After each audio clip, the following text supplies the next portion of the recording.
Bismillahirrahmanirrahim. Halo sahabat muslim, Assalamualaikum warahmatullahi wabarakatuh. Saya ucapkan selamat datang di channel saya, Informan Muslim, sebuah channel yang sederhana namun informatif, to the point dan apa adanya. Pada kesempatan kali ini saya mau berbagi informasi atau mau berbagi pengalaman proses monetisasi channel saya. Jadi saya punya sedikit tips bagi teman-teman yang mungkin mau mengajukan monetisasi agar proses peninjauan channel menjadi lebih cepat.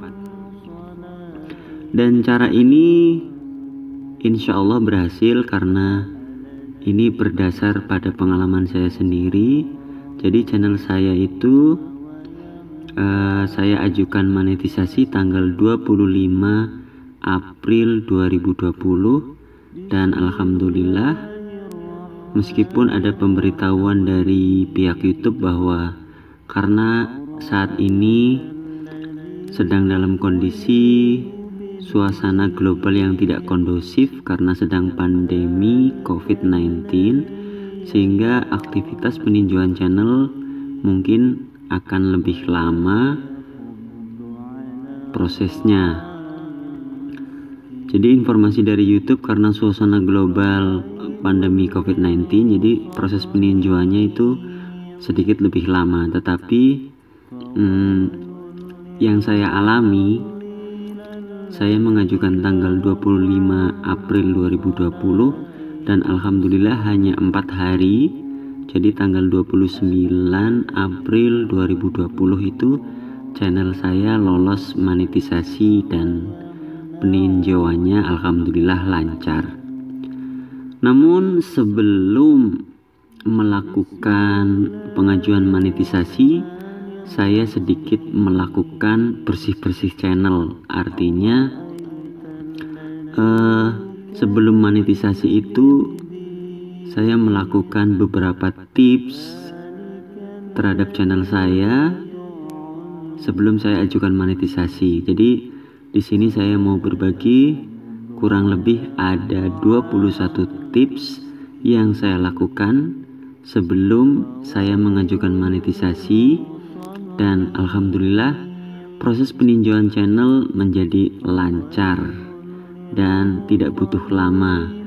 Karena saya membaca atau mendengar dari YouTuber lain yang sudah mengajukan monetisasi berhari-hari, berminggu-minggu, atau bahkan ada yang berbulan-bulan tapi belum lolos monetisasi. Memang sih saya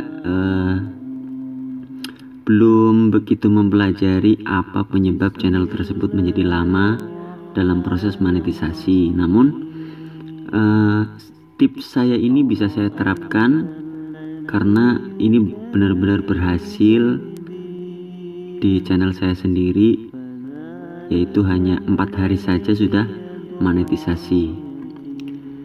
Oke ya, langsung saja yang pertama. Ini yang harus dilakukan oleh teman-teman YouTuber pemula ketika channel teman-teman sudah mencapai 1000 subscriber dan sudah mencapai 4000 jam tayang. Jadi ini hal-hal yang dilakukan sebelum mengajukan monetisasi, bukan setelah mengajukan proses monetisasi. Diperhatikan ya. Jadi tips ini dilakukan sebelum mengajukan channel ke proses peninjauan, bukan pada saat peninjauan atau setelah pengajuan monetisasi.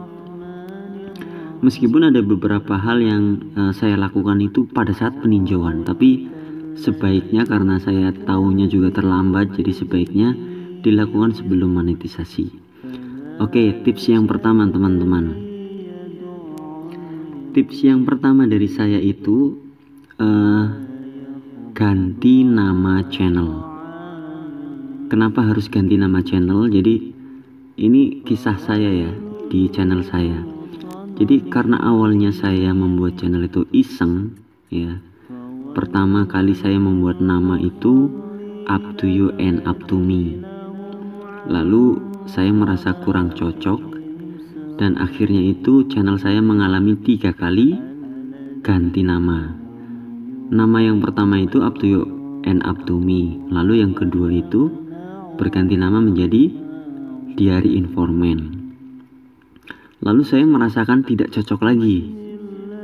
Saya ganti lagi menjadi Fantastic Informan.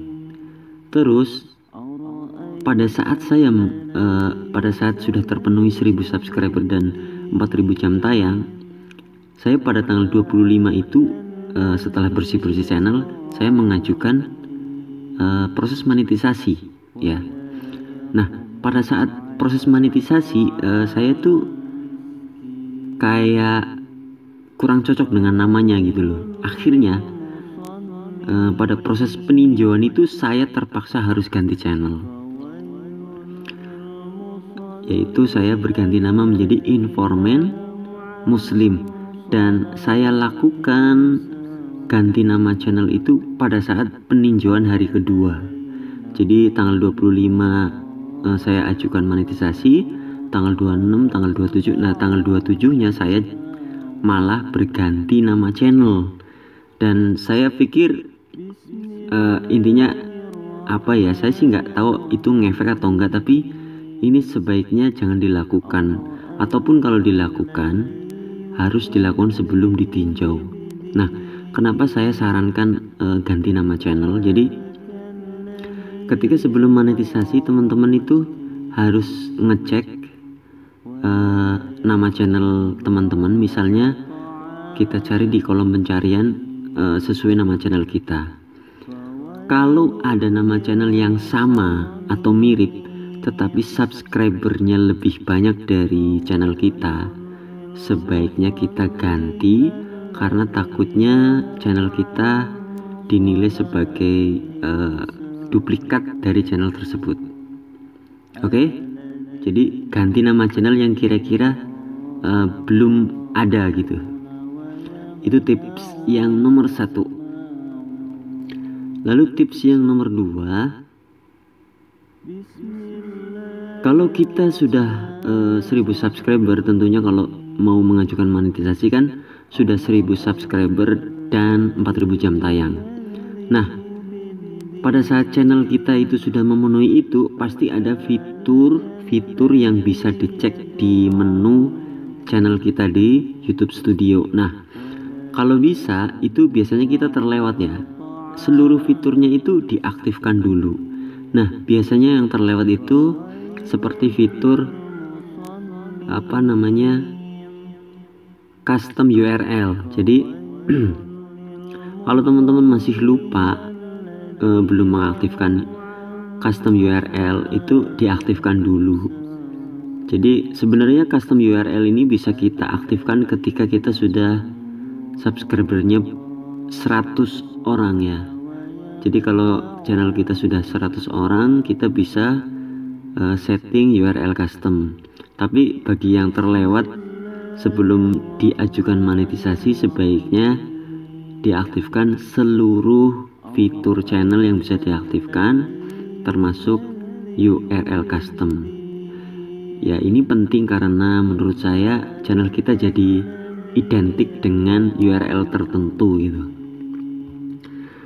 Terus tips yang ketiga, foto profil channel kita. Foto profil channel kita itu kalau kita cek, jangan sampai ada yang sama dengan channel lain. Itu tips dari saya. Dan kalau bisa, foto profil kita itu benar-benar murni buatan kita, bukan gambar yang kita download dari Google tanpa editing apapun. Takutnya gambar tersebut punya hak cipta, karena gambar sekarang juga punya hak cipta ya. Terus tip yang keempat, header channel kita. Nah, header channel kita juga ketentunya sama dengan foto profil. Diusahakan header channel kita itu original buatan kita sendiri, tidak asal comot dari gambar Google lalu diupload sebagai header channel kita. Karena takutnya yaitu ada sekarang gambar itu punya hak cipta, takutnya diklaim sama orang. Apalagi kalau header channel kita itu mirip dengan channel yang lain yang sudah terkenal atau bagaimana, itu jangan sampai ya. Intinya ciptakan foto profil dan header channel yang original buatan kita sendiri. Lalu tips yang kelima itu deskripsi channel harus diisi. Jadi mungkin tim YouTube karena ada pemberitahuan, ada pengecekan informasi channel dan tema utama. Jadi mungkin tim peninjauan itu akan mengecek deskripsi channel dengan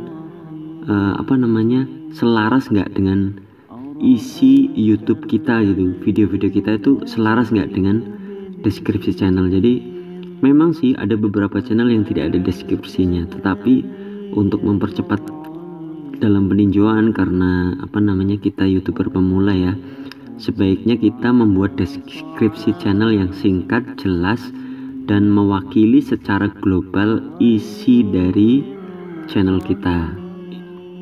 Itu penting karena channel kita nanti akan ditinjau apakah selaras dengan tema utama channel kita.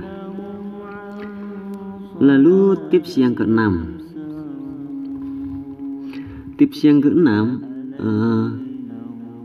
ketika kita sudah mencapai 100 subscriber atau bahkan 1000 subscriber, itu playlist itu biasanya kan sudah aktif.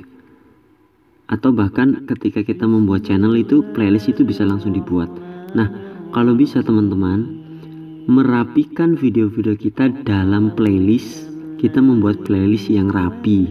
Artinya misalnya video kita ada banyak, itu kita kelompokkan dalam playlist yang rapi.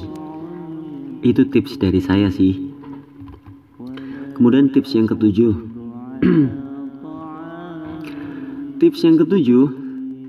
adalah kita memposting paling tidak satu postingan di tab komunitas. Nah, kenapa di tab komunitas? Karena tab komunitas itu pasti sudah aktif ketika channel kita sudah 1000 subscriber. Dan minimal kan syarat tab komunitas itu syaratnya kan 1000 subscriber berumur seminggu atau 2 minggu. Jadi ketika channel kita 1000 subscriber lalu sudah berumur seminggu atau 2 minggu, itu otomatis tab komunitas akan aktif. Nah, di situ kita buat posting lah, apa itu berupa tulisan atau gambar, yang penting minimal ada satu postingan. Itu menunjukkan bahwa kita itu kreator yang aktif juga di tab komunitas, dan mungkin itu sedikit membantu peninjauan agar lebih meyakinkan tim peninjau dari YouTube. Tips yang ke-8, dan ini tips yang penting, menurut saya sangat penting. Tips ke-8 itu cek semua komentar yang ada di channel teman-teman, yaitu tips yang berkaitan dengan sub for sub. Maksudnya kadang-kadang kan ada penonton atau teman-teman yang berkomentar di video kita itu yang bernuansa sub for sub, itu kan kita punya akses untuk menghapus komentar tersebut. Misalnya komentar yang bernuansa sub for sub itu contohnya halo teman-teman, tolong bantu subscribe channel saya ya, itu kayak gitulah. Misalnya kunjungi channel saya ya, kayak gitu. Atau kan sub balik ke channel saya ya, gitu. Intinya kata-kata subscribe, sub, pokoknya yang bernuansa sub for sub harus dihilangin, karena takutnya itu menjadi spam di channel kita ya. Terus itu komentar yang pertama, komentar yang berbau sub for sub harus dihapus. Kemudian komentar yang berjenis kayak hujatan, kayak kekerasan atau kata-kata kasar, itu jangan sampai ada di channel kita. Kita berhak menghapusnya sebelum diajukan ke monetisasi. Jadi seluruh komentar yang berbau sub for sub dan berbau kata-kata kasar, hinaan atau kebencian atau apapun itu tolong dihapus. Jadi channel kita bersih. Intinya kita sedang bersih-bersih channel sebelum diajukan ke monetisasi, dan itu membuat channel kita itu reputasinya menjadi baik di mata tim YouTube. Kemudian tip ke-9, dan ini juga sangat penting. Oke teman-teman, karena videonya terlalu panjang, jadi tips ke-9 sampai tips ke-21 yang merupakan intisari dari cara cepat monetisasi agar peninjauan channel kita lebih cepat akan saya sampaikan di video bagian kedua. Dan saya mohon maaf karena saya hanya bisa menyampaikan dalam bentuk yang sederhana, tapi jangan dinilai kualitas videonya, tetapi nilailah kualitas ilmu dan isinya. Oke, sampai ketemu lagi di video yang bagian 2. Semoga bermanfaat dan tetap semangat buat YouTuber pemula Indonesia. Assalamualaikum warahmatullahi wabarakatuh.